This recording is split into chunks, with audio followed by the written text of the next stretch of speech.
Assalamualaikum warahmatullahi wabarakatuh. Bismillahirrahmanirrahim. Alhamdulillahirabbil alamin.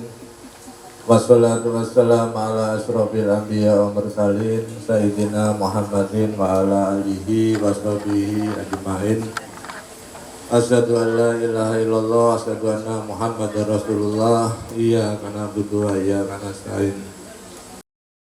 Yang kami hormati Bapak Ustadz Haji Muhammad Khalili MPDI, yang kami hormati juga Ketua RT 03 beserta pengurusnya dari Ibu Ketua Damas 1, 2, 3, dan 4. Yang kami hormati juga Ketua Pengajian Bapak-Bapak, juga yang terhormat Ketua Pengajian Ibu-Ibu, serta teman-teman takmir Mushola Nurul Hikmah, dan yang kami banggakan Bapak-Bapak dan Ibu-Ibu warga RT 03.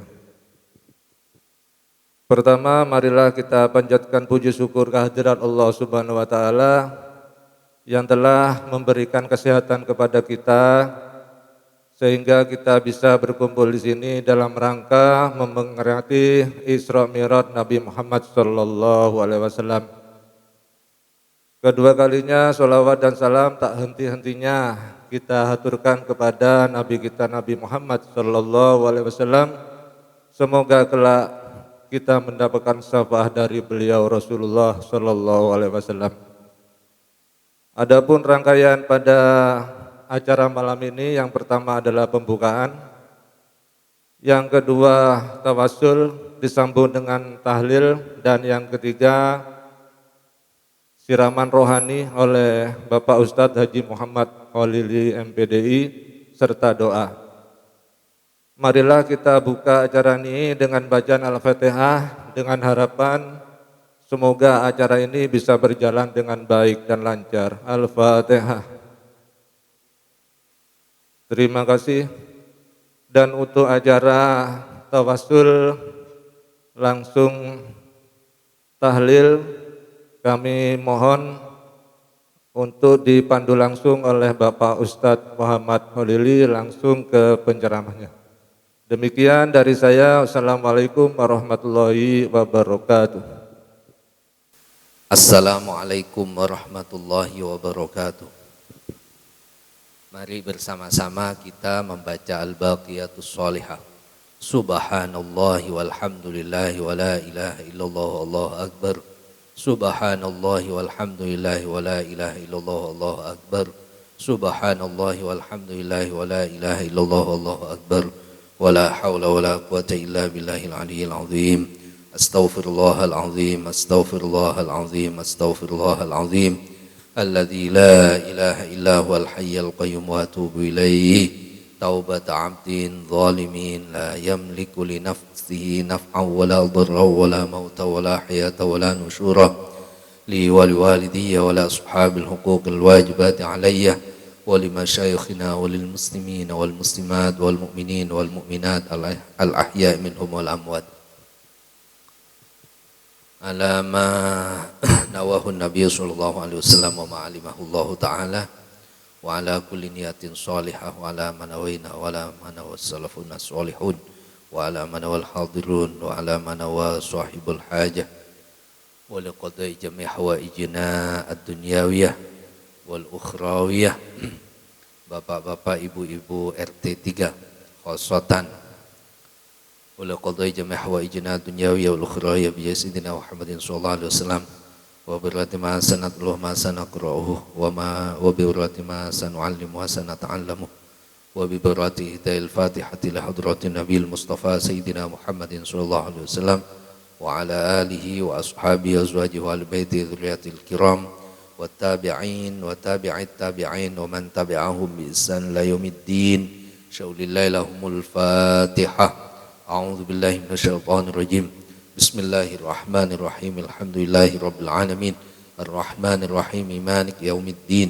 إياك نعبد وإياك نستعين اهدنا الصراط المستقيم صراط الذين أنعمت عليهم غير المغضوب عليهم ولا الضالين Rabbi firli wal walidi wal mu'minin amin wa ila jami'i ikhwanihi minal anbiya wal mursalin thumma ila jami'i syuhada was salihin wa ila jami'i muassisi Indonesia wa jami'il mujahidin wa syuhada fi hurriyati Indonesia wa jami'il anbiya wal mursalin wa jami'i aimatil mujtahidin wa ulama'i madhhabi Imam Hanafi, Imam Maliki, Imam Syafi'i, Imam Hambali, Imam Asy'ari, Imam Al-Maturidi, Imam Ghazali, Imam Junaid Al-Baghdadi, Syekh Hasan Asy-Syadzili, Syekh Ahmad Al-Badawi, Syekh Nawawi Al-Junaid wa ila silsilatil fa'iyah Syekh Ahmad Al-Fa'iyah Al-Kabir wa Syekh Abdul Qadir Jilani wa ila jumusulihim fur'ihim jumu ustadihim ustadihim wa jami'i mu'allimihim wa al-ma'allimihim al-ahya minhum wal amwat lahumul fatihah. A'udzu billahi minasyaitonir rajim. Bismillahirrahmanirrahim. Alhamdulillahi rabbil alamin arrahmanir rahim maliki yaumiddin. Iyyaka na'budu wa iyyaka nasta'in ihdinas siratal mustaqim siratal ladzina an'amta 'alaihim ghairil maghdubi 'alaihim waladdallin. Mu'minina amin. Tsumma ila jami'a baina ummahatina wa jaddatina wa jaddatina ya ikhwanina wa akhwatina wa ammina wa ammatina wa khalina wa khalatina jami'a ustadina wa ustadina wa jami'a mu'allimina wa mu'allimina jami'a auladina jami'a ashabina jami'a azwajina wa talamidina wa tilmidatina wa liman habba ilaina wa lil muslimina wal muslimat wal mu'minin wal mu'minat al ahya minhum wal amwat lahumul fatihah. A'udzu billahi minasyaitonir rajim.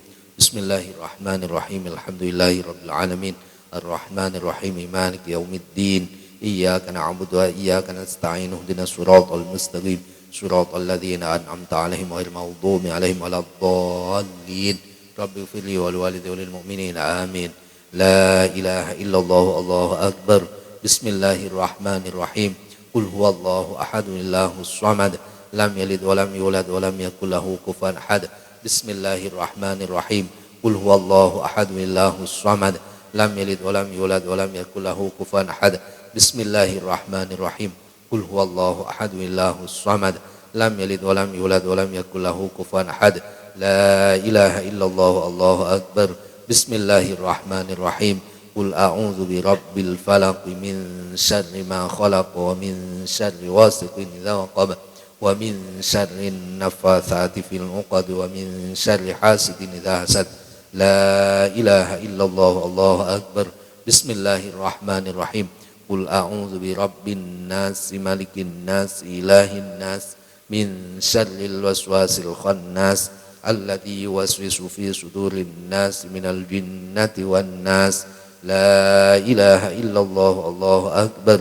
Bismillahirrahmanirrahim. Alhamdulillahi rabbil alamin arrahmanir rahim maliki yaumiddin. Iyyaka na'budu wa iyyaka nasta'in. Iyyaka na'budu wa iyyaka nasta'in. Iyyaka na'budu wa iyyaka nasta'in.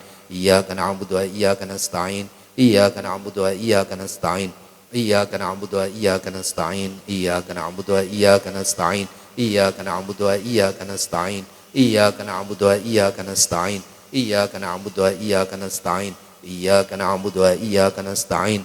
Ihdinas siratal mustaqim صراط الذين أنعمت عليهم غير المغضوب عليهم ولا الضالين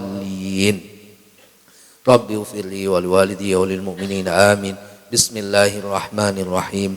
ألف لام ميم ذلك الكتاب لا ريب فيه هدى للمتقين الذين يؤمنون بالغيب ويقيمون الصلاة ومما رزقناهم ينفقون والذين يؤمنون بما أنزل إليك وما أنزل من قبلك وبالآخرة هم يوقنون أولئك على هدى من ربهم وأولئك هم المفلحون وإلهكم إله واحد لا إله إلا هو الرحمن الرحيم.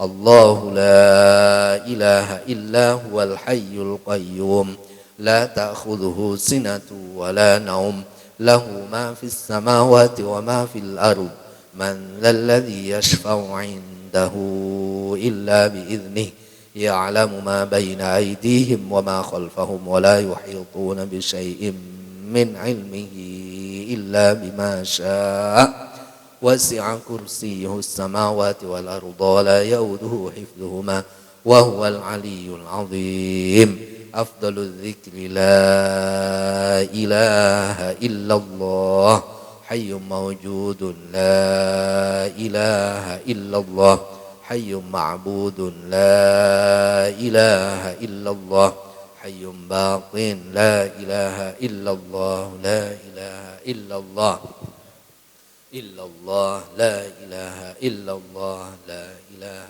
إلا الله إلا الله لا إله إلا الله لا إله إلا الله لا إله إلا الله إلا الله لا إله إلا الله لا إله إلا الله إلا الله لا إله إلا الله لا إله إلا الله لا إله إلا الله لا إله إلا الله إلا الله لا إله إلا الله لا إله إلا الله لا إله إلا الله إلا الله لا إله إلا الله لا إله إلا الله لا إله إلا الله إلا الله لا إله إلا الله لا إله إلا الله لا إله إلا الله إلا الله لا إله إلا الله لا إله إلا الله لا إله إلا الله لا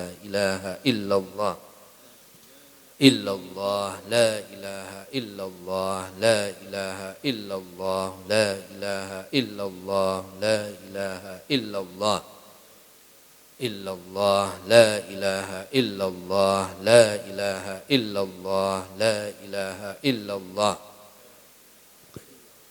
لا إله إلا الله لا إله إلا الله لا إله إلا الله لا إله إلا الله إلا الله لا إله إلا الله لا إله إلا الله محمد رسول الله في كل لمحة ونفس عدد ما وسعه علم الله لا إله إلا الله محمد رسول الله في كل لمحة ونفس عدد ما وسعه علم الله لا إله إلا الله محمد رسول الله في كل لمحة ونفس عدد ما وسعه علم الله لا إله إلا الله محمد رسول الله في كل لمحة ونفس عدد ما وسعه علم الله. بسم الله الرحمن الرحيم الحمد لله رب العالمين حمدا يوافي نعمه ويكافي مزيده يا ربنا ولك الحمد كما ينبغي لجلال وجهك وعظيم سلطانك. اللهم صل وسلم على سيدنا محمد وعلى آله وصحبه صلاة عبد قلت حيلته ورسول الله وسيلته وأنت لها يا إلهي ولكل كرب عظيم ففرج عنا ما نحن فيه بسم الله الرحمن الرحيم. اللهم أوصل وبلغ واجعل جميع ثواب ما قرأناه ما تلوناه ما سنتلوه ما سنقرأه ما سنعلمه سنتعلمه وببركة هدية ووسيلة وبركة ورحمة وسلاما ومحبة إلى نبي الرحمة نبي المصطفى سيدنا محمد صلى الله عليه وسلم وعلى آله وأصحابه أزواجه وآل بيته ذريته الكرام والتابعين وتابع التابعين ومن تبعهم بإحسان يوم الدين وهدية إلى من ذكرناه وهدية إلى جميع بين أمهاتنا وجداتنا وجداتنا إخواننا وأخواتنا وعمنا وعماتنا وخالنا وخالتنا جميع أستاذنا وأستاذ أستاذنا وجميع معلمنا ومعلمنا جميع أولادنا جميع أزواجنا جميع أصحابنا وتلامذنا وتلميذاتنا ولمن حب إلينا والمسلمين والمسلمات والمؤمنين والمؤمنات الأحياء منهم والأموات يا حي يا قيوم برحمتك نستغيث أصلح لنا شأننا كله ولا تكلنا إلى نفسنا طرفة عين برحمتك يا أرحم الراحمين. اللهم لك الحمد إليك المشتكى وأنت المستعان وبك المستغاث ولا حول ولا قوة إلا بالله العلي العظيم ونستعين ولا فساد فينا ونسألك صلاح أمرنا كله برحمتك يا أرحم الراحمين. اللهم فقهنا في الدين وعلمنا التأويل اللهم علمنا الحكمة وتأويل الكتاب. ربنا آتنا في الدنيا حسنة وفي الآخرة حسنة وقنا عذاب النار. وصلى الله على سيدنا محمد النبي الأمي وعلى آله وصحبه وسلم. سبحان ربك رب العزة عما يصفون وسلام على المرسلين والحمد لله رب العالمين. ربنا تقبل منا بجسدنا محمد صلى الله عليه وسلم بسر أسرار الفاتحة. أعوذ بالله من الشيطان الرجيم. بسم الله الرحمن الرحيم الحمد لله رب العالمين الرحمن الرحيم مالك يوم الدين إياك نعبد وإياك نستعين اهدنا الصراط المستقيم siratal ladzina an'amta 'alaihim ghairil maghdubi 'alaihim waladdallin. Rabbi firli wa liwalidayya wal mu'minina amin. Assalamualaikum warahmatullahi wabarakatuh.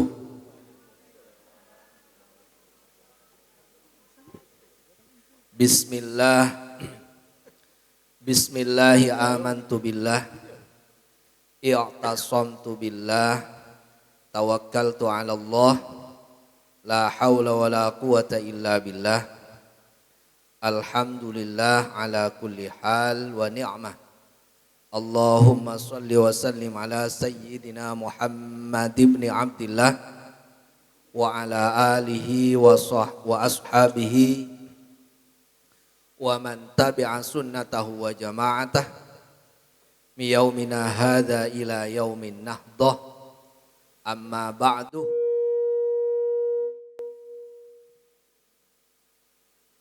Yang saya hormati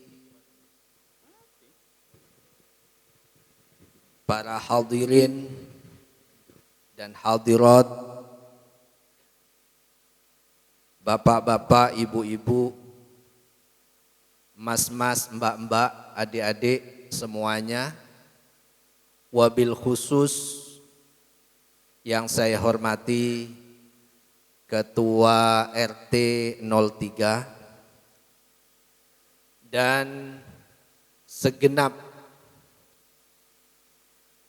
takmir musalla, khususnya ketua, sekretaris, bendahara, dan tak lupa pula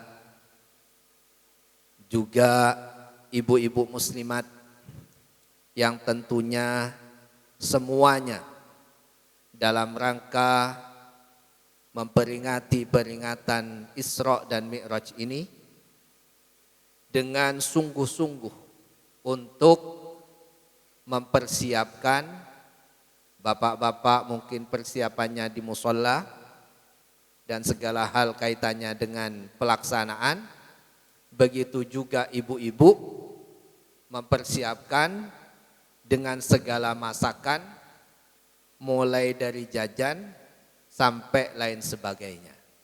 Semoga Allah Subhanahu wa taala memberikan balasan yang terbaik. Jazakumullahu khairan, dan semoga Allah memberikan pahala yang banyak dan juga menjadikan kita diberi ridhonya beserta keluarga semuanya. Amin ya rabbal alamin. Hadirin dan hadirat, bapak-bapak dan ibu-ibu semuanya yang hadir, marilah kita awali ngaji kali ini dengan panjatan doa. Doa yang dipanjatkan oleh baginda Rasulullah Shallallahu Alaihi Wasallam ketika memasuki bulan Rajab. Apa doanya?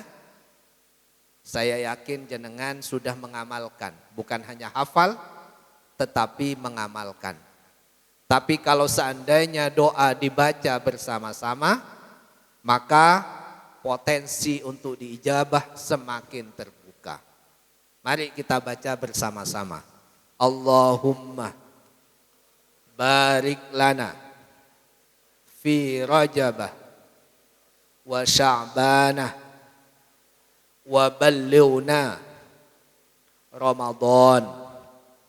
Nah, itu satu riwayat. Satu riwayat bahwa Rasulullah SAW membaca doa Allahumma barik lana fi Rajab wa Sya'banah wa ballighna Ramadan. Tahu jenengan maknanya? Allahumma, Tuhanku, barik lana, semoga engkau menganugerahkan keberkatan lana buat kami fi Rajabah, di bulan Rajab, wa Sya'banah, dan juga di bulan Sya'ban, wa ballighna Ramadan, semoga engkau juga menjadikan kami bisa jumpa, usia kita bisa jumpa dengan bulan Ramadan. Nah, itulah maknanya. Ada riwayat yang lain, Rasulullah berdoa dengan Allahumma barik lana fi Rajabah wa Sya'banah wa barik lana fi Ramadan. Jadi ketiga bulan itu Rasulullah SAW memohon keberkahan. Rasulullah memohon keberkahan itu bukan berarti Rasulullah tidak berkah, bukan. Tidak dianugerahi berkah, bukan itu. Tetapi itu sebagai tasyrik, sebagai ketentuan yang dianjurkan bagi kita semua, bahwa kita kalau seandainya mau meneladani Rasulullah SAW, itu akan mendapatkan pahala dan juga akan diberkahi oleh Allah Subhanahu wa taala. Sebabnya itulah kita panjatkan doa sebagaimana doa yang dipanjatkan oleh Rasulullah sallallahu alaihi wasallam. Allahumma shalli ala sayyidina Muhammad. Nah, Bapak-bapak, Ibu-ibu, penting bagi kita semua untuk senantiasa memohon keberkahan kepada Allah. Kenapa kita memohon keberkahan kepada Allah? Apa makna dari berkah itu? Para ulama memberikan pengertian bahwa barokah, kalau dalam bahasa Arabnya al-barokatu huwa apa? Ziyadatul khair, yaitu kebaikan yang senantiasa bertambah. Jadi kebaikan dalam kebaikan, terus kebaikan bertambah. Dan itu dicontohkan oleh Rasulullah untuk pemohon agar kehidupan kita itu senantiasa diberkahi. Maksudnya apa? Supaya kehidupan kita itu senantiasa ditambah kebaikannya oleh Allah Subhanahu wa taala. Mungkin kalau kita hidup, Bapak Ibu, sehari semalam tentunya sama. Berapa kita hidup dalam sehari semalam? 24 jam, tidak ada beda. Dalam seminggu ada 7 hari. Dalam 1 bulan ada 30 hari. Dalam setahun ada 12 bulan, sama. Kehidupan kita itu sama. Waktunya sama, tidak ada beda. Apa yang membedakan kita? Yang membedakan kita antara satu dengan yang lainnya adalah anugerah kebaikan itu yang diberi oleh Allah kepada kita semua. Kita 24 jam hidup sehari semalam. Tidak beda. Tapi yang membedakan kita satu dengan yang lainnya itu adalah keberkahan. Bisa jadi dalam kehidupan 24 jam itu sebagaimana yang pernah kita ngaji beberapa waktu yang lalu, itu kita habiskan waktu 24 jam itu untuk apa? Bisa jadi buat tidur saja. Bisa jadi buat nonton televisi. Bisa jadi buat masak saja. Bisa jadi buat segala macam. Tapi bisa jadi dalam 24 jam itu dianugerahi kebaikan oleh Allah Subhanahu wa taala. Bagaimana? Dalam 24 jam itu ternyata kita hidup itu bisa diwarnai ada ngajinya. Ada interaksi yang baik, ada hubungan yang baik. Ada pitutur yang keluar dari mulut kita itu pitutur yang baik. Ada perbuatan yang kita lakukan, perbuatan yang bisa menjadikan bukan hanya untuk baik pada kita, tetapi baik juga kepada orang lain. Baik juga kepada tetangga, baik juga kepada saudara dan sebagainya. Itu yang menentukan apa? Itu adalah barokah. Jadi keberkahan Allah itu ketika diberikan kepada seseorang, sekalipun sama-sama hidupnya 24 jam dalam sehari semalam, tetapi kualitas hidupnya menjadi berbeda. Nah, itulah barokah. Oleh sebab itu, Rasulullah ketika di bulan Rajab ini sudah memberi contoh kepada kita semua agar kita berdoa sebagaimana yang dipanjatkan oleh baginda Rasulullah SAW yang tadi itu. Nah, masing-masing dari kita itu tentu perlu memburu atau meminta keberkahan supaya kualitas hidup kita menjadi baik. Ibu-ibu kalau pingin mendapatkan doa yang berkah, tahu nggak caranya? Tahu panjenengan? Perbanyak anak. Oke. Kalau pingin didoakan penuh barokah, sering-seringlah melahirkan. Lah kok bisa? Karena setiap orang yang datang menjenguk bayi yang panjenengan lahirkan, itu akan didoakan oleh orang yang menjenguk. Orang yang menjenguk kelahiran bayi dari perempuan yang lahir itu sunnah untuk mendoakan dengan keberkahan. Tahu jenengan gimana doanya? Belum tahu. Barakallahu fil mauhub. Semoga Allah menganugerahkan keberkahan kepada bayi yang dilahirkan tadi. Itu doanya kalau kita menjenguk bayi. Jangan mendoakan yang buruk-buruk. Jadi doakan yang baik.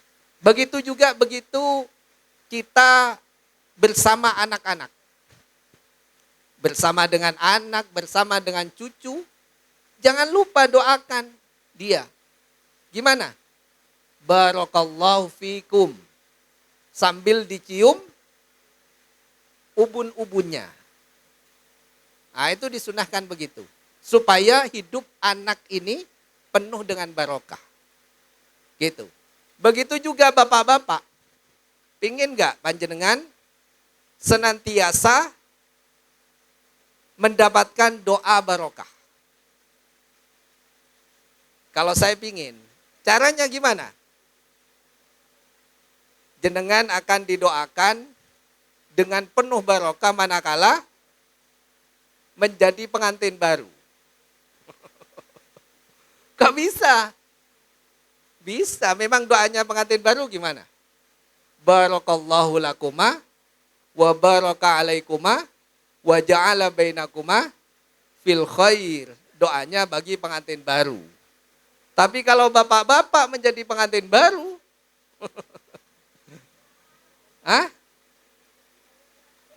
enggak, jangan coba-coba. Bisa-bisa disiapkan sambal yang lain, Bu. Bisa diulek sama ibu-ibu. Nah, suami mencium istri, itu juga disunahkan mendoakan. Bukan hanya pada pengantin baru, tapi pengantin yang sudah lawas ini, kayak kita semua. Apalagi yang sepuh-sepuh, itu ciumlah ubun-ubun istrinya, ciumlah kening istrinya, sembari didoakan dengan semoga mendapatkan keberkahan. Begitu. Pertanyaannya, pernah nggak ibu-ibu dicium keningnya? Mungkin pada saat dulu masih muda aja, baru menikah. Sekarang sudah, harusnya diganti, Bu. Kalau dulu ketika baru menikah, itu yang ada adalah cinta. Cinta. Tapi kalau sekarang itu harus dinaikkan dari cinta menjadi kasih sayang. Itulah namanya rahmat.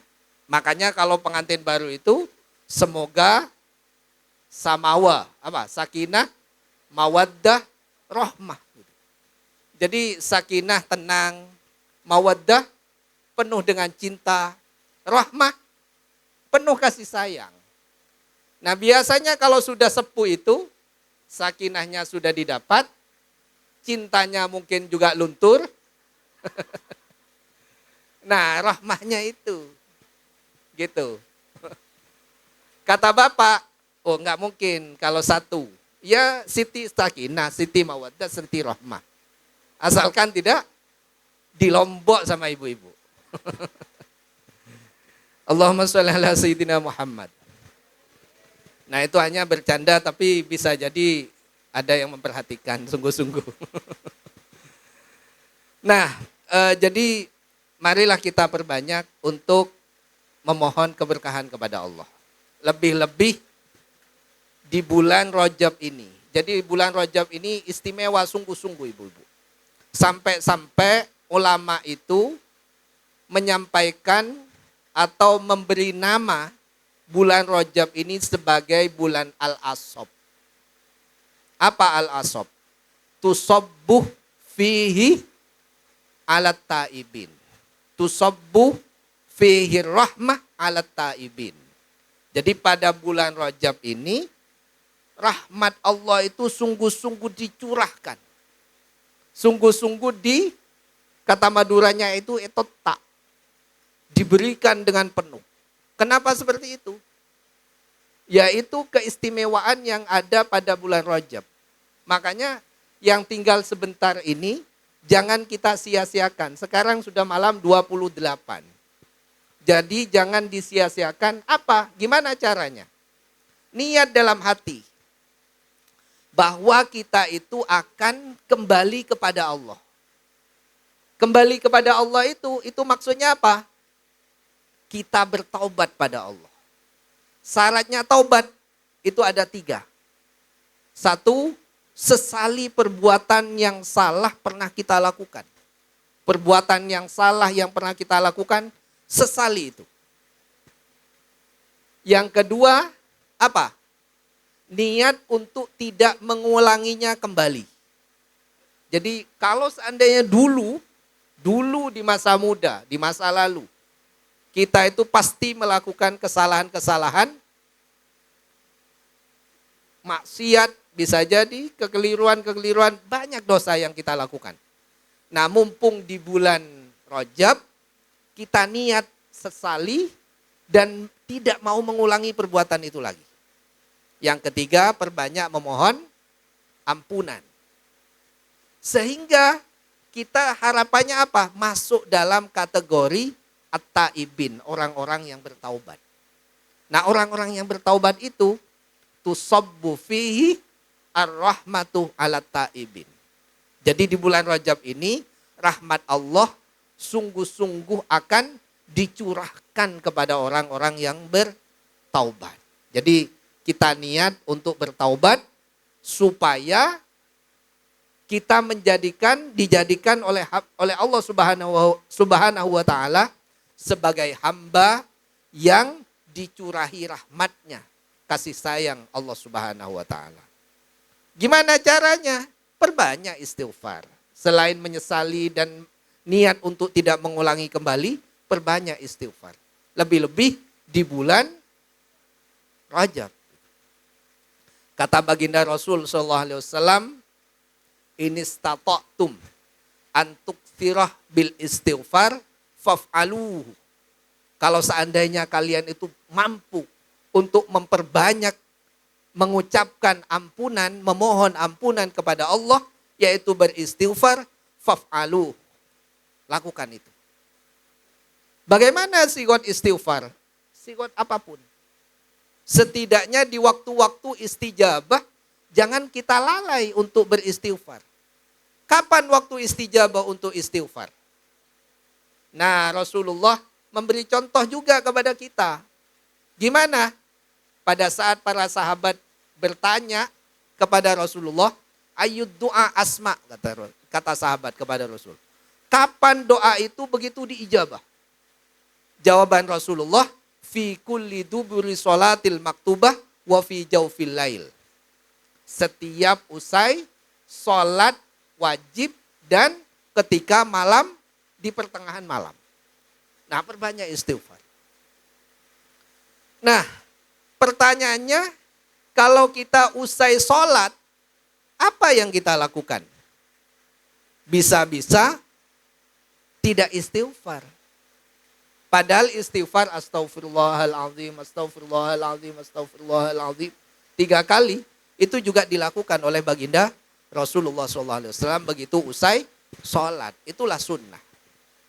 Nah, kalau seandainya ada yang bilang bahwa amaliyah atau melakukan amal istighfar sebagaimana di musola dan masjid yang ada di lingkungan Ahlussunnah wal Jamaah itu sebagai amaliyah bid'ah, nah itu kemungkinan yang menyampaikan seperti itu masih belum ngaji soal hadis tentang ini gitu. Jadi keutamaannya sungguh luar biasa. Oleh sebab itu, begitu kita usai sholat, jangan keburu-buru kabur.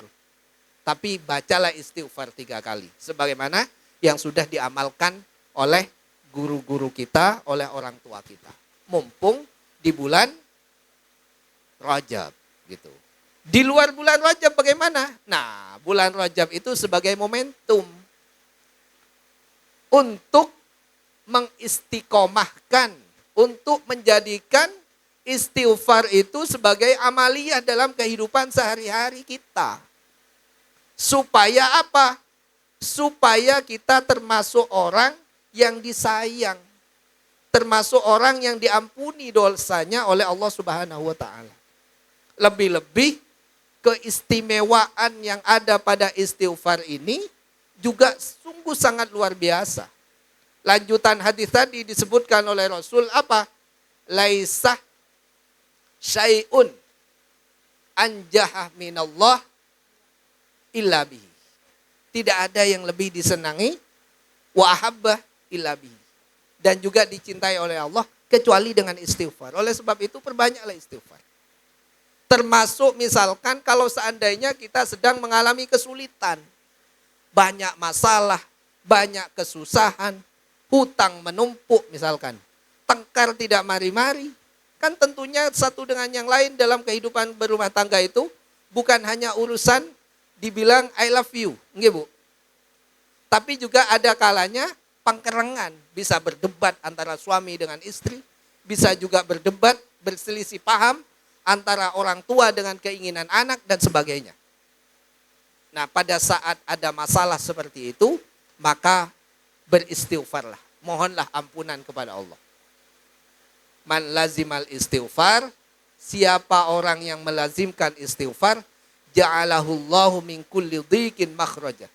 Allah akan menjadikan setiap kesempitannya, setiap problemnya itu ada solusinya. Wa fi kulli hammin faraja. Setiap ada kesusahan akan dilapangkan hatinya oleh Allah. Wa razaqahu min haitsu la yahtasib. Dan dengan istighfar ini Allah akan memberikan rizki kepada kita yang beristighfar dengan rizki yang tidak kita pikir, tidak bisa kita duga-duga. Oleh sebab itu marilah kita perbanyak istighfar. Allahumma sholli ala sayyidina Muhammad. Bapak Ibu yang dirahmati oleh Allah Subhanahu wa taala, selain kita memperbanyak istighfar di bulan Rajab ini, sebagaimana yang kita peringati saat ini, itu ada satu peristiwa. Peristiwa ini sudah secara sharih, secara jelas itu disampaikan dalam Al-Quran. Dalam surah Al-Isra. Apa? Tentang peristiwa Isra dan Mi'raj.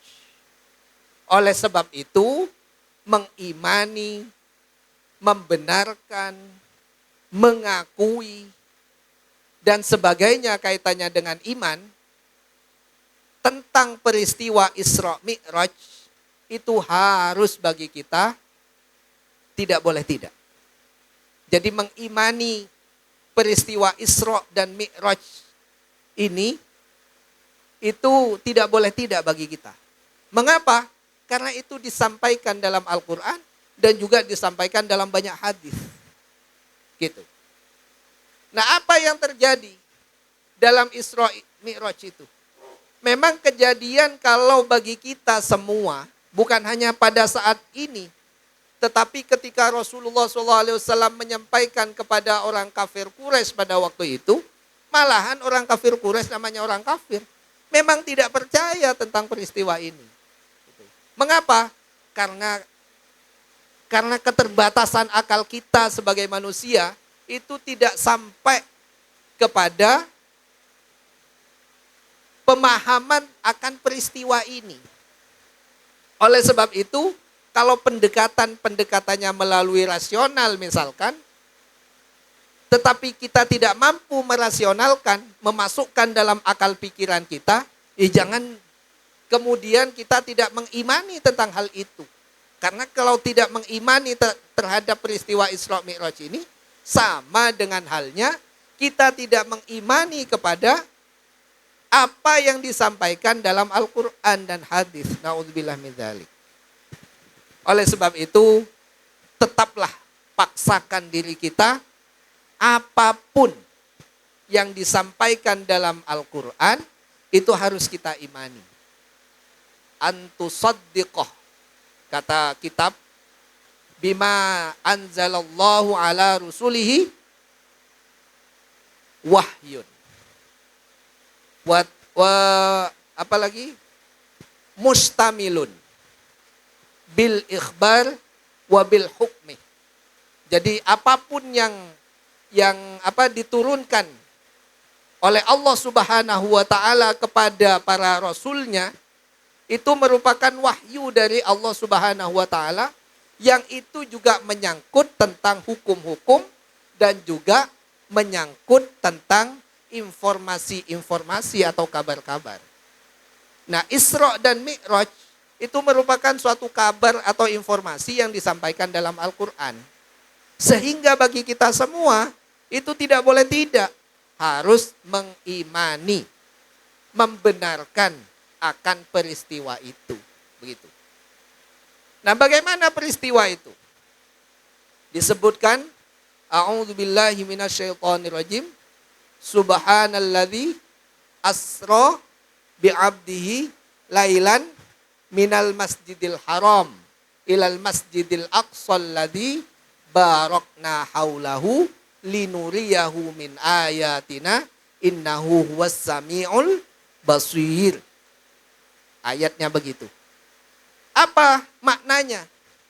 Dalam ayat itu dijelaskan bahwa Allah Subhanahu wa taala yang maha suci, dengan pembukaan ayat tersebut subhana, sebagai maha suci, itu telah memperjalankan Rasulullah Shallallahu Alaihi Wasallam minal masjidil haram, di mana? Dari masjidil haram ilal masjidil aqsa. Jadi telah memperjalankan dari masjidil haram ke masjidil aqsa. Nah, berapa jarak tempuh antara masjidil haram dengan masjidil aqsa? Itu kurang lebihnya 900 km. Kurang lebihnya. Yang kalau seandainya pada masa itu masyarakat atau warga ketika mau ke Masjidil Haram atau mau ke Masjidil Aqsa, masing-masing perjalanan dan pulangnya, perjalanannya itu membutuhkan kurang lebih 30 hari. Begitu juga kepulangannya itu membutuhkan 30 hari pula. Nah, Rasulullah SAW itu diperjalankan oleh Allah Subhanahu wa taala dalam waktu yang singkat. Singkat luar biasa. Dan itu pun perjalanannya tidak langsung dari Masjidil Haram kepada Masjidil Aqsa. Tidak langsung, ibu-ibu. Tetapi masih mampir ke beberapa tempat. Disebutkan dalam hadis kemana? Tempat-tempat yang disinggahi atau didatangi oleh Rasulullah SAW. Ada beberapa tempat. Jadi ketika Rasulullah SAW menunaikan sholat malam, namanya sholatul atamah. Pada waktu itu masih belum disyariatkan tentang sholat 5 waktu, belum. Tetapi Rasulullah SAW bersama para sahabat pada waktu itu sudah melaksanakan sholat malam. Nah, pada saat sholat malam ini, Rasulullah dijemput oleh malaikat Jibril dengan dibawakan kendaraan. Kendaraannya namanya apa? Buraq. Namanya buraq. Buraq itu sama dengan maknanya al-barku. Apa maknanya al-barku? Kilat. Jadi satu kendaraan yang memiliki daya apa namanya? Daya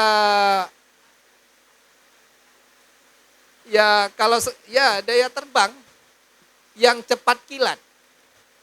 Buraq itu digambarkan seperti apa? Seperti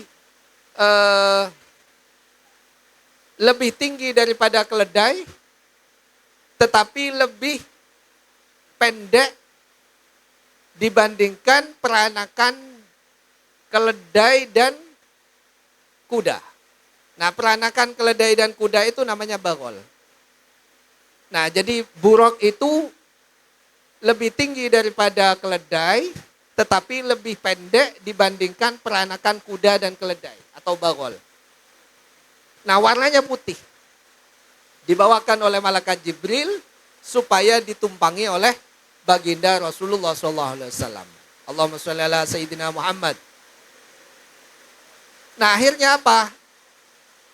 Ditumpangilah oleh Rasulullah.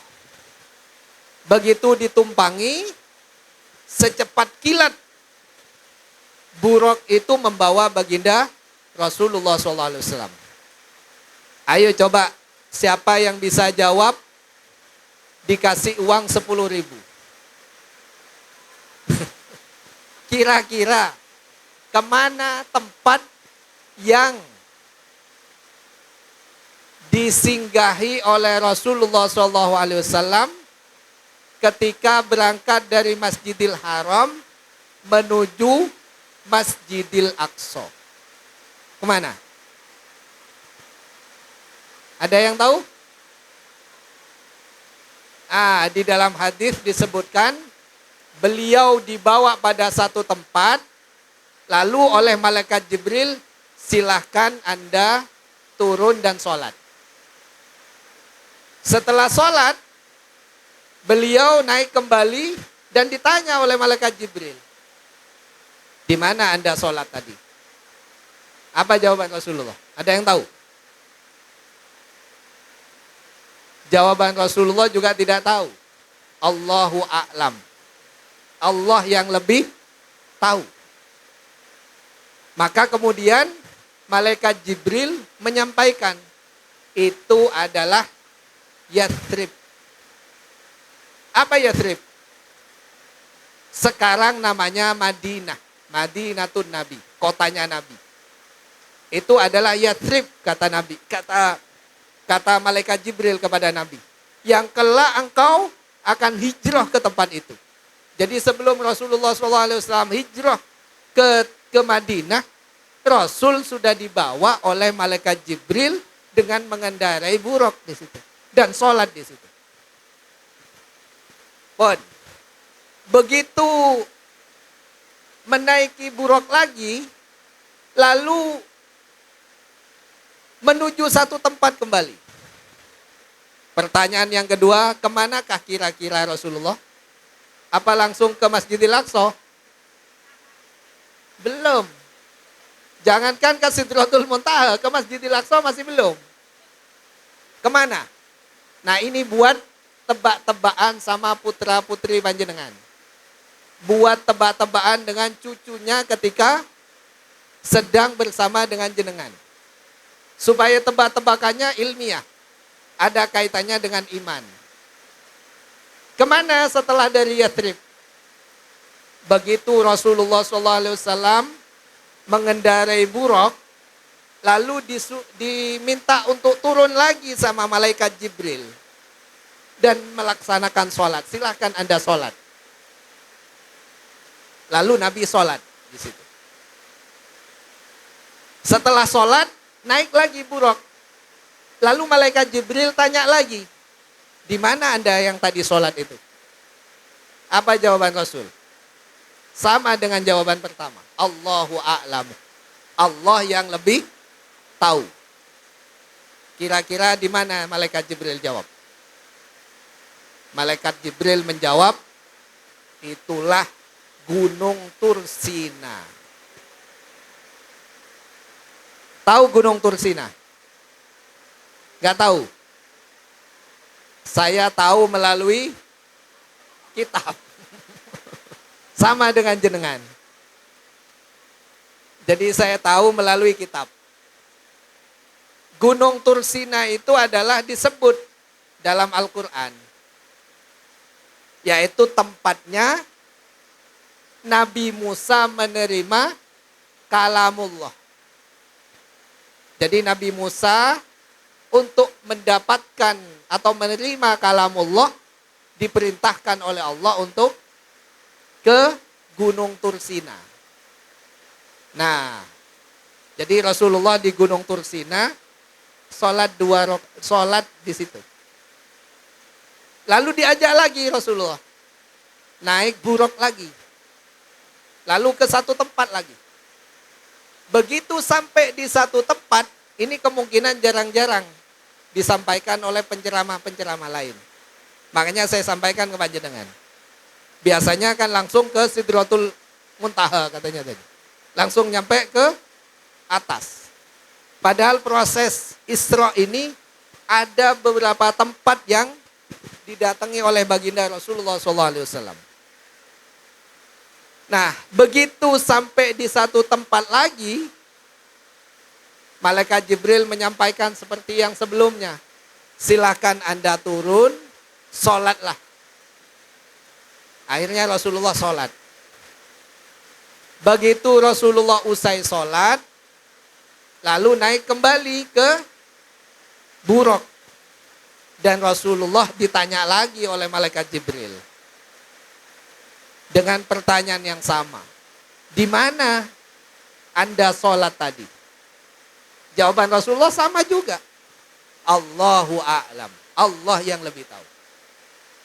Maka Malaikat Jibril menginformasikan bahwa tempat yang Anda sholati tadi adalah apa? Ada yang tahu? Bapak Ibu? Ada yang tahu? Itulah Baitul Lahmi. Apa Baitul Lahmi? Kalau bahasa sekarangnya itu Baitun atau Bait Lehem. Mana Bait Lehem? Kalau orang Nasrani akan tahu ini. Bethlehem adalah tempat kelahirannya baginda Nabi Isa alaihis salam. Nah, jadi berapa tempat ini sudah? Nah, baru kemudian ke Masjidil Aqsa. Sesampainya di Masjidil Aqsa, Rasulullah ini masuk melalui pintu. Apa nama pintunya? Namanya pintu Yamani. Jadi begitu Rasulullah masuk, lalu malaikat Jibril menali, apa namanya kalau bahasa Indonesianya. Jadi buruknya tadi itu ditali oleh malaikat Jibril. Dan tempat buruk yang ditali tadi, kalau bahasa Maduranya itu epangkir. Kalau bahasa Jawanya nggak tahu saya. Jadi buruknya itu ditali. Kalau di kitab ini ada fotonya.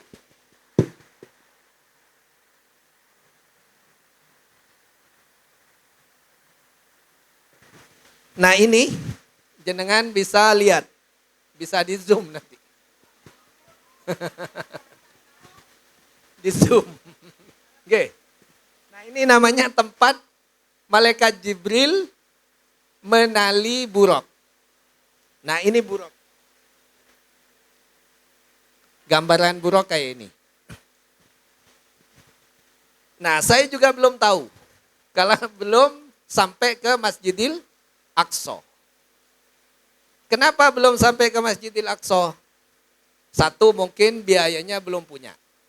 Kecuali panjenengan mau ngajak saya. Mungkin bersedia juga. Kenapa? Karena juga saat ini masih belum aman di area konflik juga. Nah ini ada foto-foto, termasuk fotonya buruk dan tempat buruknya itu ditali oleh malaikat Jibril. Jadi kalau ke sana, sempatkan untuk menyinggahi tempat-tempat ini.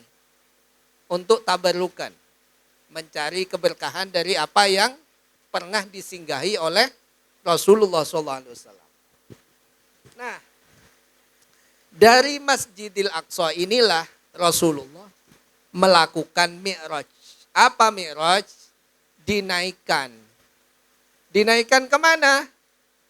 Mulai dari langit pertama, langit kedua, sampai langit ketujuh, sampai tadi ke Sidratul Muntaha. Nah, pada saat Rasulullah SAW itu dinaikkan, ada tempat di Masjidil Aqsa itu yang menjadi napak tilasnya. Nah, gambarnya ini. Ini adalah batu yang menjadi napak tilasnya Rasulullah. Jadi di sana ada bekas kaki Rasulullah. Jadi bekas kaki Rasulullah ini bukan hanya di Masjidil Aqsa. Jenengan pernah haji, sudah haji. Sampun umroh. Semoga panjenengan semua beserta keluarga dipanggil oleh Allah untuk segera haji dan umroh.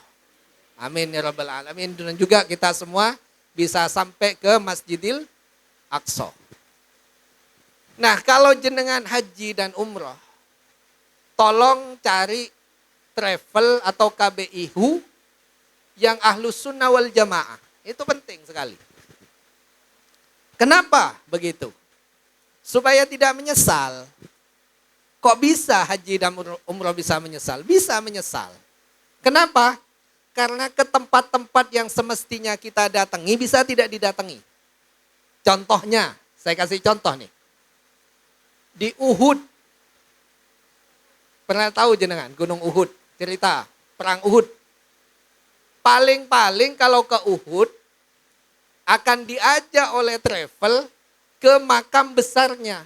Ke makam di mana Sayyidina Hamzah dimakamkan. Tetapi tidak akan diajak oleh travel-travel untuk sampai ke tempat di mana Rasulullah itu dilarikan ke satu gua yang kemudian Rasulullah darahnya menetes di situ. Dan sampai sekarang aroma darah Rasulullah itu harumnya sampai sekarang. Panjenengan tidak akan diajak di mana Sayyidina Ali. Saya kalau ingat ini agak sakit leher. Jadi bagaimana Sayyidina Ali mengambilkan air untuk meminumkan Rasulullah. Panjenengan tidak akan diajak itu. Kalau travelnya kelompok yang anti tabarruk. Tapi kalau jenengan dibimbing oleh travel, entah siapa travelnya, saya bukan sponsornya travel, bukan juga sponsornya KBIHU. Tapi kalau jenengan haji dan umroh bersama dengan travel atau KBIHU yang Ahlus Sunnah wal Jamaah, jenengan akan diajak ke situ. Di mana Rasulullah itu dilarikan ke satu gua yang lain. Lalu guanya ini, Bu, Bapak semuanya, membentuk badannya Rasulullah ketika Rasulullah dibaringkan.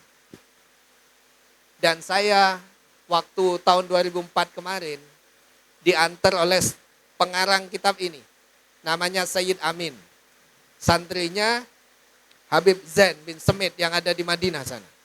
Saya diantar oleh beliau sampai ke sana untuk tabarruk ke tempat di mana Rasulullah yang dibaringkan untuk dilindungi dari kejaran para kafir Quraisy waktu itu. Ketika Rasulullah itu berdiri di atas batu, maka batu itu meleleh.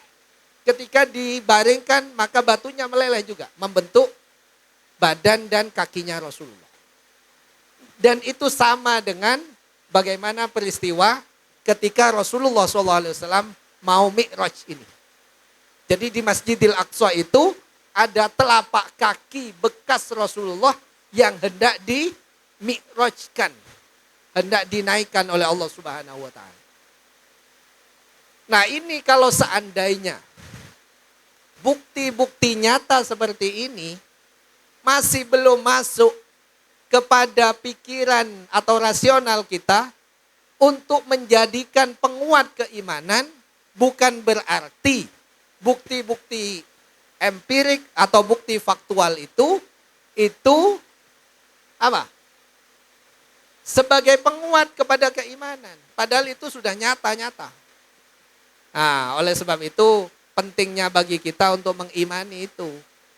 Kalau seandainya kita belum meyakini kepada fakta empirik dan faktual tadi, itu bukan berarti faktanya yang salah, tetapi kemampuan pikiran dan rasional kita yang masih belum nyampe untuk ke sana. Gitu. Allahumma sholli ala sayyidina Muhammad. Jadi di Masjidil Aqsa itu ada bekas telapaknya Rasulullah sebagaimana digambar tadi ketika beliau mau Mi'raj. Nah, ketika Rasulullah di-Mi'rajkan, biasanya ini sudah banyak diceritakan oleh para penceramah.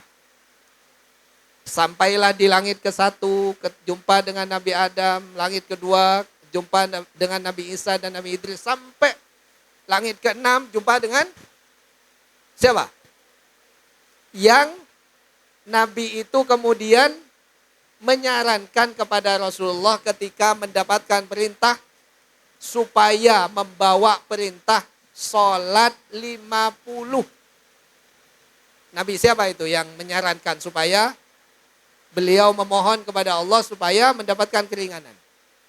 Nabi Musa. Itu jumpa di langit ke-6. Baru di langit ke-7 jumpa dengan Nabi Ibrahim alaihissalam.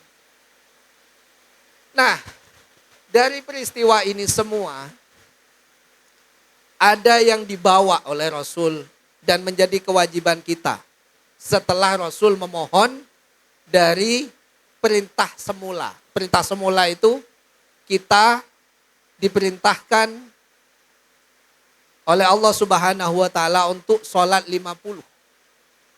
Lalu begitu jumpa dengan Nabi Musa, supaya Rasul memohon kepada Allah mendapatkan keringanan. Akhirnya disuruh separuh. Ternyata separuh menurut Nabi Musa, mohon lagi kepada Allah. Kenapa? Karena potensi umatnya panjenengan tidak mampu. Akhirnya mohon lagi, dapat keringanan separuhnya lagi. Separuh dari 25. Lalu masih diminta lagi supaya memohon lagi mendapatkan keringanan. Sampai mendapatkan perintah 5 waktu. Dan Nabi Musa masih menyarankan kepada Nabi Muhammad SAW supaya mohon lagi, cuman jawaban baginda Rasulullah SAW menyampaikan kepada Nabi Musa bahwa beliau sudah malu. Masa perintahnya Allah dimohon keringanan sampai tinggal 5 waktu saja masih disarankan untuk mendapatkan keringanan lagi. Akhirnya yang 5 waktu itulah dibawa oleh baginda Rasulullah SAW sehingga menjadi kewajiban bagi kita untuk melaksanakan sholat 5 waktu. Dan itu pun 5 waktu tidak jarang kalau orang belum mendapatkan hidayah dan taufik bisa melaksanakannya. Bisa-bisa masih bolong-bolong. Allahumma sholli ala sayyidina Muhammad. Oleh sebab itu Bapak Ibu, sholat ini jadikan apa? Kebutuhan bagi kita untuk melaksanakannya. Ketika sholat itu kita sudah mampu menjadikan satu kebutuhan, maka bukan hanya sholat wajib yang bisa kita lakukan. Bukan. Tetapi sholat-sholat yang mengiringi sholat wajib, itu juga bisa kita laksanakan. Caranya gimana? Buatlah lingkungan yang menjadikan kita itu semangat untuk sholat. Gimana caranya? Ya, musola dihidupkan, masjid dihidupkan. Musola naikkan statusnya sebagaimana yang pernah saya sampaikan. Dari musola menjadi masjid. Supaya kalau seandainya kita ada di sini bisa bernilai i'tikaf. Sekalipun lagi-lagi supaya tidak salah paham bahwa masjid itu ada dua macam. Ada masjid yang disolati jamaah, sholat Jumat namanya masjid jami'. Ada masjid yang tidak disolati untuk Jumat. Namanya masjid ghairu jami'. Gitu. Kalau musola gimana? Tidak bisa i'tikaf, nggak ada ketentuannya. Oleh sebab itu musola ini dinaikkan statusnya sebagai masjid. Oh gimana perizinannya? Nggak perlu administratif. Tidak penting administratif. Administratif itu hanya legalitas saja. Yang penting ada kesepakatan antar warga. Supaya apa? Nilainya menjadi semakin banyak yang kita dapat. Menjadi kesempurnaan bagi kita dalam mendapatkan pahala. Nah, itu bisa dinaikkan statusnya. Nah, lingkungan supaya kita bisa sholat, itu penting kita ciptakan bersama-sama. Bikin kesepakatan. Ayo hidupkan masjid, ayo hidupkan musola. Salah satu penyemangat, misalkan ya, penyemangat, apa yang disampaikan oleh baginda Rasul ini diamalkan. Gimana? Sabda Rasul, la sholata liman jara bi masjidin illa fi masjidin. Tidak sempurna sholatnya orang yang bertetangga dengan masjid kecuali di masjid. Maksudnya pahalanya. Nah, jadikan ini semangat untuk kalau kita sholat di mana? Di masjid. Sehingga begitu kita sholat di masjid, semangat kita untuk sholat itu menjadi tinggi, pahalanya juga menjadi sempurna. Begitu. Nah ini masjid berbeda pahalanya dengan musola, jauh berbeda. Apalagi dibandingkan dengan di rumah. Kan biasanya di rumah itu kita siapkan tempat untuk sholat. Memang iya, tidak semua sholat itu kita laksanakan di masjid atau di musola. Tidak semua. Tetapi juga ada sebagian sholat, yaitu sholat sunnah, lebih utama kalau seandainya kita laksanakan di mana? Di rumah. Jadi tidak semua sholat itu dilaksanakan di masjid. Tapi laksanakan di rumah. Supaya apa? Supaya nur, cahaya, rahmat, dan sebagainya itu juga tercurahkan di rumah. Kalau seandainya sholatnya hanya di masjid, di musola, lalu rumahnya tidak dipakai untuk sholat, kapan malaikat akan datang ke rumahnya? Jadi rumah itu undanglah malaikat, undanglah cahaya Allah untuk datang ke rumah kita. Caranya gimana? Sholat. Suami bangun tengah malam. Apa yang harus dilakukan oleh suami? Bangunkan istrinya, ayo sholat. Istri bangun tengah malam, gimana? Bangunkan suaminya, ayo sholat. Biasanya kalau diajak seperti itu, apa yang akan terjadi?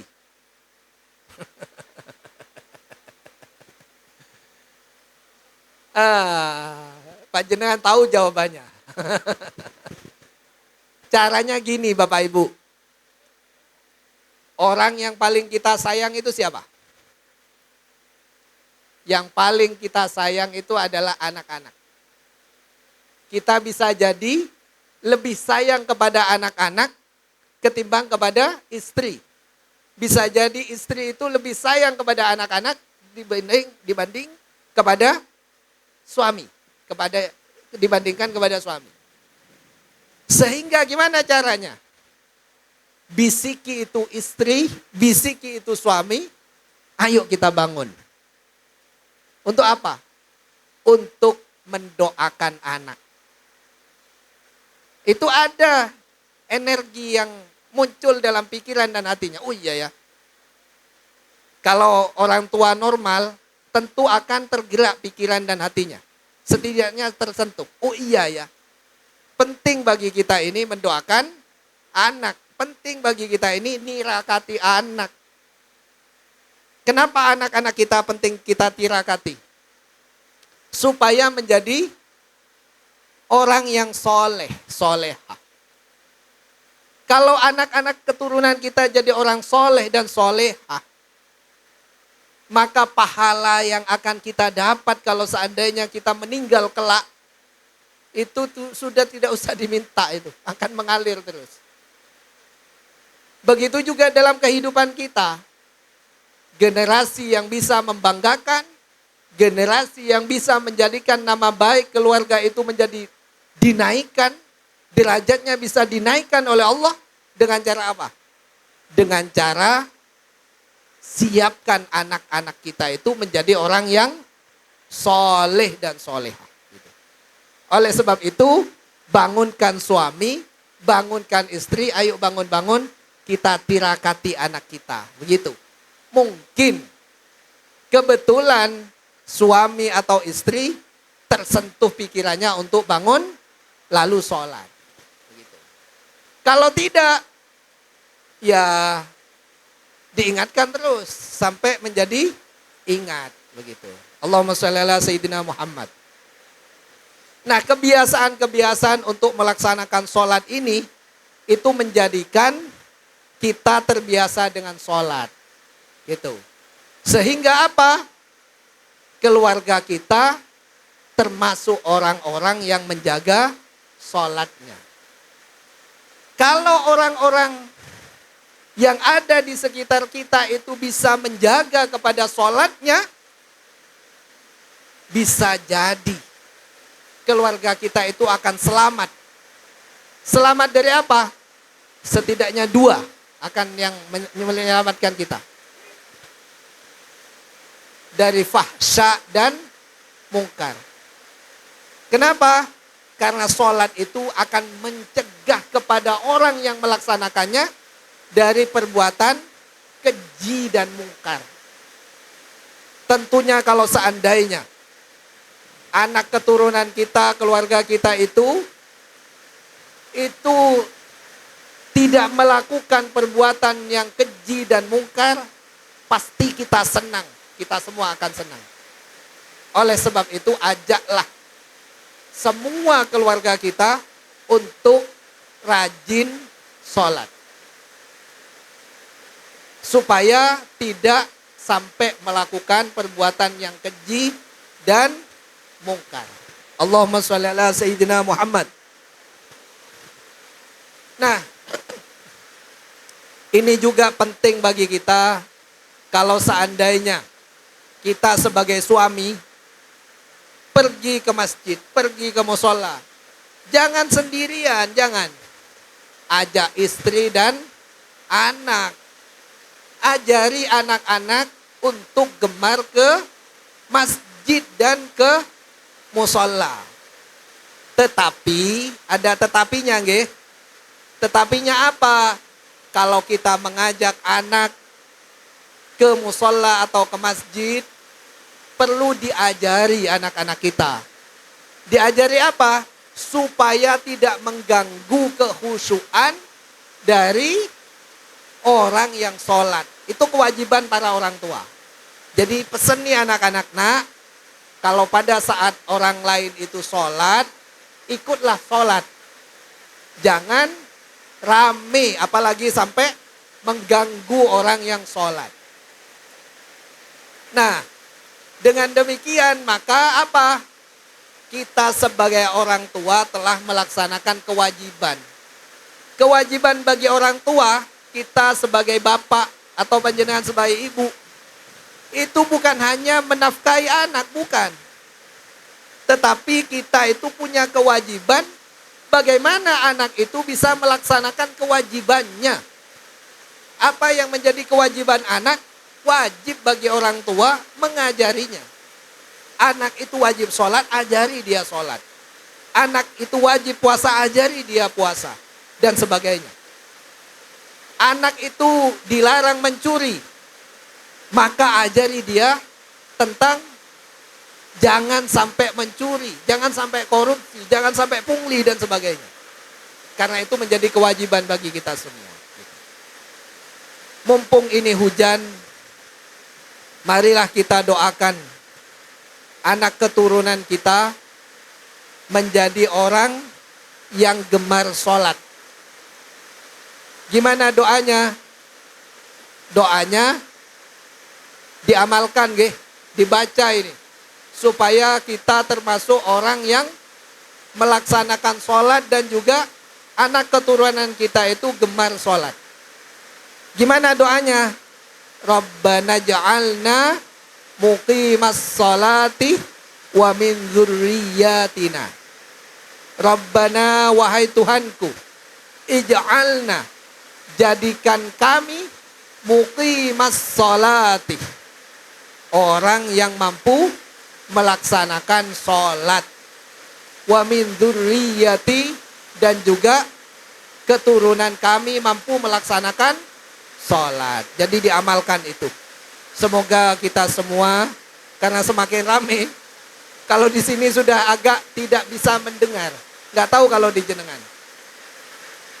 Semoga ini menjadi ilmu yang bermanfaat dan barokah bagi kita semua, dan kita senantiasa mendapatkan hidayah, taufik, maunah, barokah dari Allah Subhanahu wa taala, sehingga kalau seandainya kita mati dengan husnul khotimah, kita termasuk orang yang diberi kebahagiaan oleh Allah Subhanahu wa taala bersama dengan keluarga dan keturunan kita semua, kebahagiaan dunia dan akhirat.